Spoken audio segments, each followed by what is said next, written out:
It's a sweltering Thursday morning in July. Golden sunlight spills across the road leading to the pool cleaning company's office. Alex, a 20-year-old college student, steps inside, his gray t-shirt already clinging to his back with sweat.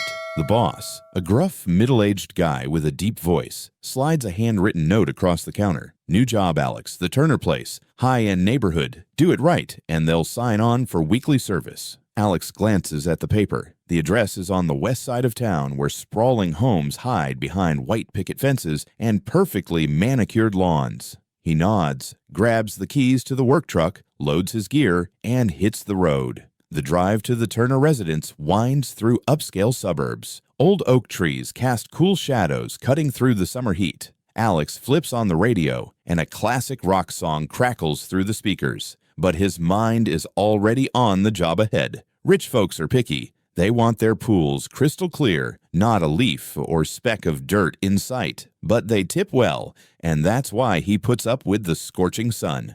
"Just do it right," he tells himself, "and you'll lock in a steady gig." The truck pulls up to the Turner's gate. A white brick wall surrounds the property with tall evergreens blocking the view from the street. The iron gate is already open, leading to a wide stone driveway. The lawn is pristine, probably mowed this morning. Alex steers around back, following the boss's directions. The pool sparkles in the sunlight, its water so clear it mirrors the blue sky. But Alex knows clear is just the surface. His job is to keep it that way. He cuts the engine and reaches for the door when the back door of the house swings open. A woman steps out, barefoot, adjusting the strap of a light summer dress. She holds a glass of iced tea in her other hand. Her auburn hair falls in loose waves over her shoulders, catching the sunlight. She's probably in her mid-30s, maybe a bit older, but the way she moves, graceful, confident, makes her stand out. Not flashy, just effortlessly captivating, like she doesn't even have to try. "You must be Alex," she says, her voice warm and smooth. Her smile makes the air feel less stifling. Alex nods, suddenly aware of how his sweaty shirt sticks to his skin. "Yes, ma'am," he replies, his voice catching slightly. "Sophie," she corrects, emphasizing each syllable. "Don't call me ma'am. Makes me feel old." Her smile widens, her eyes glinting with a playful spark. Alex grins, his awkwardness melting away. "Got it, Sophie." She gestures toward the pool. "It's all yours. Let me know if you need anything." She pauses like she's remembering something. "Oh, my friend's here too. Hope you don't mind if we chat by the pool." Before Alex can answer, another woman steps out from the back door, carrying a tray with a pitcher of water and 2 glasses. She's about Sophie's age, but flashier. Big sunglasses, a gold ankle bracelet, nails painted bright red. She sets the tray on a table near the pool, glances at Alex, then whispers something to Sophie. They both laugh softly. The sound is light, like a breeze, but it catches Alex's attention. He pretends not to notice, focusing on unloading his tools from the truck. Sophie and her friend settle into lounge chairs by the shallow end of the pool. They spread out towels with practiced ease, like they've done this 100 times. The friend, who Alex overhears Sophie call Lisa, slides her sunglasses down and gives him another look. "He's young," Lisa says, loud enough for Alex to catch. Sophie replies, her voice lower, but Alex can't make out the words. His cheeks flush, and he's not sure if it's the heat or her comment. He gets to work. He grabs the long pole, skimming leaves off the water's surface. Sweat beads on his forehead, soaking into his baseball cap. The sun's brutal, but he's used to it. The Turner's pool is bigger than most, but it's not too messy. Just a few leaves and some dust. He hooks up the vacuum, checks the chemical levels. Everything's in order, but he works slowly, methodically. Rich folks don't tolerate mistakes. Sophie and Lisa keep chatting, their voices blending with the sound of water and the hum of the vacuum. Every now and then, Alex feels their eyes on him. Not obvious, not rude, just quick glances. Lisa's bolder, leaning back and peering over her sunglasses. Sophie's different. Her gaze lingers, observant, not judgmental. Something about the way she looks at him makes his pulse quicken. He tells himself he's imagining it. She's just being friendly. An hour later, the pool's spotless. Alex double-checks the water, jotting notes on his clipboard. He wipes sweat from his neck, ready to pack up. Sophie stands and walks over. "You handle the heat like a pro," she says, her tone light. Alex replies, managing a smile. Sophie hands him a glass of lemonade, condensation dripping down the side. You earned this, she says. The drink is cold, tart, exactly what he needs. Their fingers brush for a split second as he takes the glass. It's just a fleeting touch, but it sends a small jolt through him. As he turns to leave, Sophie calls after him. See you next week, Alex. Her voice is soft, more like an invitation than a goodbye. He nods, fighting a grin. See you next week, Sophie. He heads to the truck, but can't resist glancing back. She's still standing by the pool, sunlight framing her silhouette. Lisa says something, and Sophie laughs, but her eyes stay on him. A week passes in a blur. Thursday rolls around again, the heat just as relentless. Alex drives through familiar streets, radio blasting an old Springsteen tune. His heart beats a little faster as he nears the Turner place. He tells himself it's just another job, just cleaning a pool. But deep down, he knows he's looking forward to seeing Sophie. The gates open. He pulls around back, and the pool glimmers like always. Sophie's there, alone this time, sitting on a lounge chair in a white sundress that sways in the breeze. No Lisa today, just her, a glass of iced tea on the table, and a warm smile. Hey, Alex, she calls, her voice as inviting as last week. Right on time. Hey, Sophie, he replies, trying to sound casual. He sets down his tool bag, grabbing the pole and vacuum. Another scorcher, she says, sipping her tea, her eyes sparkling in the sunlight. Perfect pool weather, right? He grins, nodding. You got it. He starts working, skimming the water, the sound of the vacuum mixing with the gentle lapping of the pool. But today feels different. Every sound seems sharper. The clink of her glass on the table, the ice rattling, the breeze in her hair, and her eyes quietly following his every move. Sophie leans forward, resting her chin in her hand, watching him work. How's school going? She asks, like she remembers their brief chat from last week. He looks up, caught off guard. Good. Just taking a few summer classes to get ahead. But pool cleaning pays better. She laughs, her eyes crinkling. Smart move. You seem focused, not like most guys your age. He shrugs, playing it cool.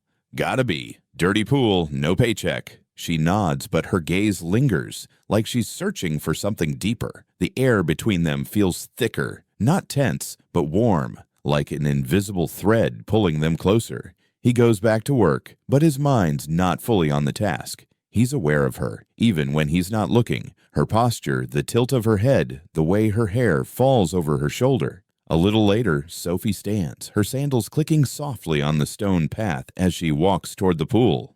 My husband's out of town again, she says, her tone casual, like she's just making conversation. Some conference in Chicago. And he's starting a new course, too.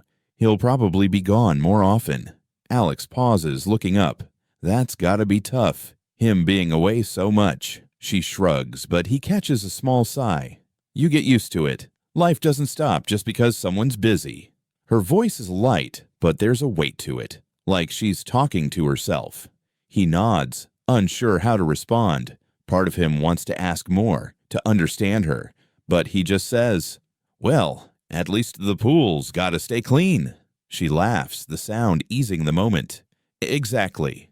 She steps closer, standing just a few feet away. The sunlight filters through her dress, outlining her silhouette. You're careful, she says, watching him skim the water. I've never really watched someone clean a pool before. He smiles, keeping his tone light, just trying not to mess up. But his heart races with her so close. Then, out of nowhere, she says, hold still. Her voice is low, almost a whisper. Before he can react, her fingers brush his cheek, wiping away a smudge of sweat or sunscreen. The touch is feather light, but it freezes him in place. There, she says, her voice softer, her eyes scanning his face. Didn't want you walking around with a mark. Thanks, he says, his voice rough. She smiles, stepping back, but her gaze lingers longer than it should. Hope I'm not distracting you by chatting like this, she says, settling back into her chair with a graceful move. Nah, he replies, quicker than he means to. Makes the job more fun, actually. She laughs, tilting her head, her hair falling to one side. Good. I like you, Alex. You're easy to talk to. He swallows hard, his cheeks warming again. He dives back into work, but his mind's not on the skimmer or the vacuum. She starts talking about her garden out back, the flower beds she planted herself. He shares bits about school, long days in class, and dreams he hasn't quite figured out. She listens, no interruptions, no glancing at her phone. Just listens like every word matters. When he finishes the final water check, the sun's higher, hotter. He packs up, wiping sweat from his brow. Sophie stands, walking over. "Great job," she says, handing him another glass of lemonade. "Your reward." He takes it, their fingers brushing again, lingering a moment longer this time. "Thanks," he says, sipping the drink, trying not to stare into her eyes too long. She stands there, arms loosely crossed, watching him with an unreadable expression. Not flirty, not curious, just present. "Next week?" she asks, her voice soft, more like a promise than a question. He nods, a smile breaking through. "Next week, Sophie." He heads to the truck, his tool bag heavy on his shoulder, but his heart lighter than he expected. As he climbs in, he glances in the rearview mirror. Sophie's still there, her white dress swaying in the breeze, her eyes following him. Neither says anything more, but they both know something started, small, fragile, but undeniable. Rain comes out of nowhere the next Thursday morning. Heavy gray clouds roll in, blotting out the usual sunshine. Alex is wrapping up another job, sweat still on his brow, when his phone buzzes. A text from Sophie. "Hey Alex, weather's no good for pool work today. Stay dry and take it easy." He reads it again, a pang of disappointment hitting him. Makes sense. Rain like this, the pool can wait. But he feels like he's missing something bigger. He pockets his phone, starting to pack up. Rain patters on the truck's windshield. Then his phone buzzes again. Another text from Sophie. "Actually, if you're free, swing by anyway. I've got coffee on. Maybe we can talk." His heart skips. He doesn't think twice, texting back, "Sounds good. Be there in 20. The rain's heavier as he drives to the Turner place. Familiar streets blur in the downpour. He parks at the gate, pulls his cap low, and throws on a jacket to shield against the rain. The back door's already open. Sophie's there, barefoot, in a cream sweater and black leggings. Her hair's loosely tied, a few strands framing her face. She looks different today, simpler, more approachable, like she's let her guard down. "Hey," she says, her voice soft, stepping aside to let him in. "Thanks for coming." He shakes off his jacket, rain dripping onto the porch. "No problem." Hard to say no to coffee. She smiles, leading him to the kitchen. The air's warm, scented with freshly brewed coffee. Soft jazz plays somewhere in the house. 2 mugs wait on a small round table by the window. Rain streaks the glass, tracing slow patterns. They sit across from each other, mugs warming their hands. For a few minutes, neither speaks, just the sound of rain, the music, and their quiet breathing. Sophie stares out the window, her fingers tracing the rim of her mug. "The house feels too quiet when I'm alone," she says, almost to herself. "My husband's been in New York for almost 3 weeks. His classes started early, and he's taken on some consulting work, too." Alex nods, unsure what to say. She continues, her voice softer. "I thought I'd gotten used to it, but sometimes I still stand there, waiting for him to walk through the door." She laughs, but there's no joy in it. He senses something heavy in her words, like she's sharing a hidden part of herself. "That's got to be tough," he says gently. "Feels like you're always waiting." She looks up, her eyes meeting his. There's a raw honesty in her gaze, like he's hit on exactly what she's feeling.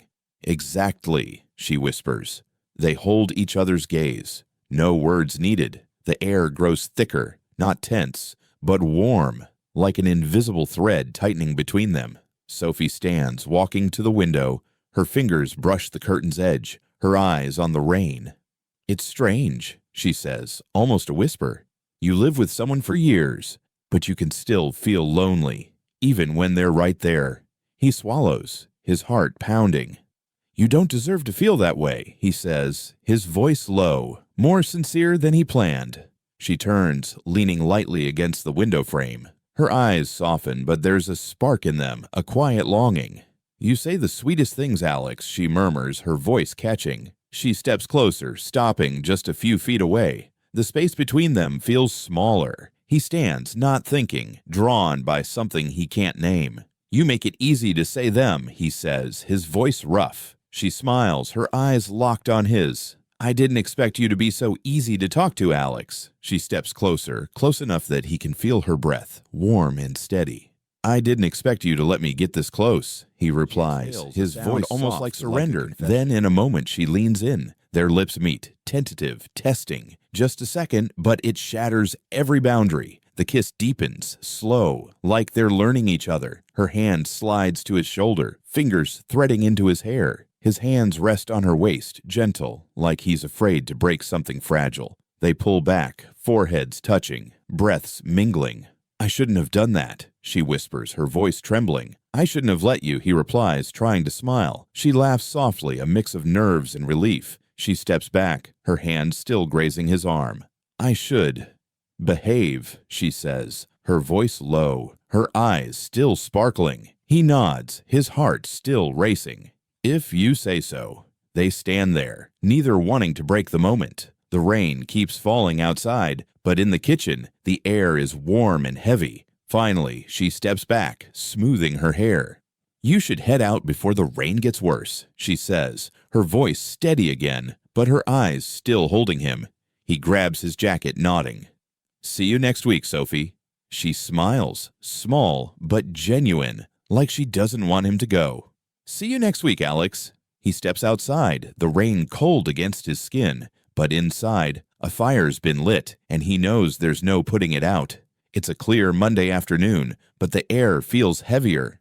Alex drives through familiar streets, his mind a tangle of emotions. Every trip to the Turner place feels like stepping into another world, both familiar and dangerous. That kiss from last week lingers like a stain that won't fade. He wonders if Sophie thinks about it like he does, or if she's tucked it away somewhere in her mind. He parks at the gate, taking a deep breath before stepping out. The pool shimmers in the sunlight, but today, he's not sure he's here to work. Sophie opens the back door before he can knock, like she's been waiting. She's in a light blue silk blouse and white linen pants, her hair loose and natural. Her smile is warm, but there's a shadow in it, like a passing cloud. "Hey, Alex," she says, her voice soft. "Come on in." He steps inside, setting his tool bag in the kitchen corner. The scent of fresh coffee fills the air, but there's no music today. Just quiet. Like they both know today's different, Sophie pours 2 mugs, sliding one across the table to him. "Thanks," he says, their fingers brushing as he takes it. A small touch, but it sets his heart racing. They sit by the window, overlooking the garden. Her flower beds are in full bloom, but she doesn't mention them like usual. She stares into her coffee, her fingers circling the mug's rim. "My husband's coming back next month," she says, her voice even, but with a slight tremor. "His semester's ending early. He's taking some time off work, too. Wants to reconnect." Alex nods, a weight settling in his chest. "That's good, right? For both of you?" He tries to sound neutral, but his eyes betray his worry. She looks up, her gaze full of unspoken things. "I don't know," she whispers. "I should feel relieved, but part of me..." She shakes her head. "Part of me is afraid of losing something I didn't expect to find." He swallows hard, her words cutting like a knife. "Losing what?" he asks, his voice low, almost afraid of the answer. She smiles sadly, her eyes glistening. "You, Alex. Us." Her words hang in the air, fragile and raw. "You weren't part of my plan, but you're here, and I can't pretend that doesn't mean something." His heart tightens. "Sophie, this isn't just a fling to me." He pauses, searching for words. "I don't know what to call it, but it's real." She nods, her lips trembling. "I know, and that's what makes this so hard." She stands, stepping closer, not intentionally, but like she's drawn to him. When he comes back, everything changes. It has to. He stands, facing her. "Do you want it to change?" The words slip out before he can stop them. He doesn't want to push her, but he needs to know. Her eyes search his, torn. "I don't know," she whispers. "I want to feel right doing the right thing." "But you make me feel alive, Alex, and I don't know how to let that go." The space between them shrinks. He steps closer, close enough to feel her breath. "You don't have to let go right now," he says, his voice rough. "Just for today. We're still here." She smiles, a mix of sadness and warmth. Then she leans in, their lips meeting, slow, like they're savoring every second. The kiss isn't rushed or desperate, but deep, like a promise they can't voice. Her hand slides to his shoulder, fingers gripping lightly. His arms wrap around her, feeling her warmth through her blouse, like he could hold her forever. They pull back, foreheads touching, breaths mingling. "We shouldn't," she whispers, but doesn't move away. "I know," he replies, his voice low, but I don't want to stop." She laughs softly, a sound both pained and relieved. The living room couch, the afternoon light fading through the curtains. She leans into him, her head on his shoulder. They don't say much, just soft touches, meaningful silences. He brushes her hair, his fingers gliding through the strands. She holds his hand, their fingers entwined like they're both clinging to this moment. "When he comes back," she says, her voice barely a whisper, "I'll have to be the wife I was before. But right now, I just want to be me, here, with you." He squeezes her hand, not answering, because no words can capture what he feels. When he leaves, it's dark. She walks him to the door, her eyes holding him like she's memorizing every detail. "See you, Alex," she says, her voice soft. "See you, Sophie," he replies, forcing a smile. He steps into the truck, his heart heavy. As he drives away, he glances in the rearview mirror. She's still there, fading in the porch light. They both know their time is running out. The final day comes without warning, but they both feel it. A quiet afternoon, the sky clear, the sunlight softer than usual. Alex drives to the Turner place, his chest heavy with the weight of the summer. Sophie's text this morning was brief. Today's probably the last time. No explanation needed. He knows what she means. The gates open, but the usual sounds, pool water, breeze through the trees, are gone. Everything's still, like the house is holding its breath for a goodbye. Sophie's by the pool, in jeans and a soft white blouse. No sunglasses, no makeup. Just her, raw and vulnerable. Her eyes carry a quiet sadness, but her smile is still warm. "Hey, Alex," she says, her voice small, like she's afraid to break the air. "Hey, Sophie," he replies, setting his tool bag down, though they both know he's not here to work. They stand there, a few feet apart, just looking. Neither wants to rush this. Finally, she speaks, her voice trembling. "He's back tonight. For good this time." He nods, his throat tight.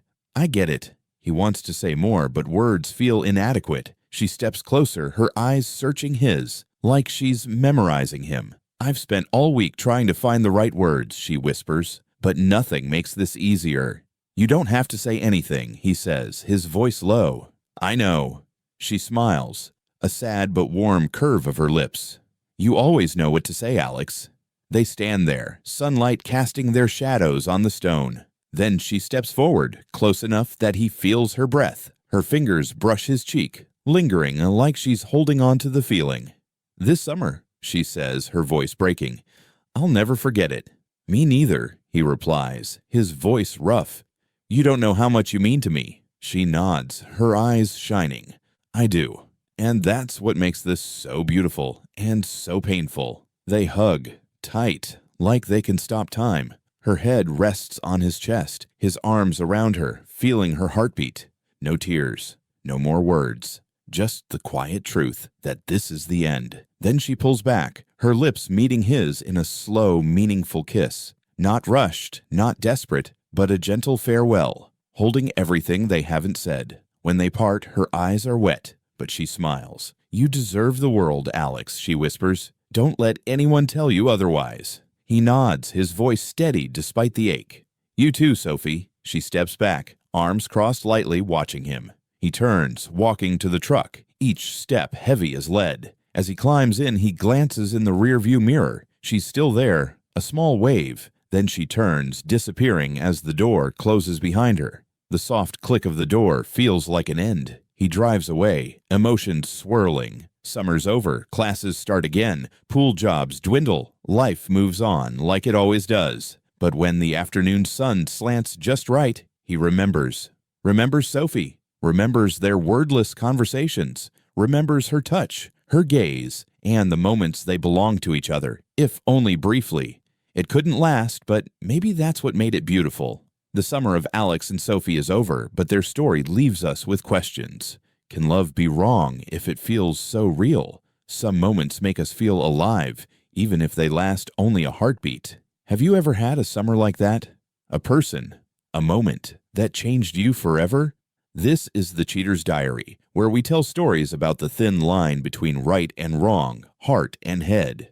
If this story hit you, hit the like button, share it with someone who's ever made your heart race, and drop a comment. What would you do if you were Alex or Sophie? Subscribe now so you don't miss our next emotional tale. Join us as we uncover the secrets of the heart, because everyone's got a story worth telling.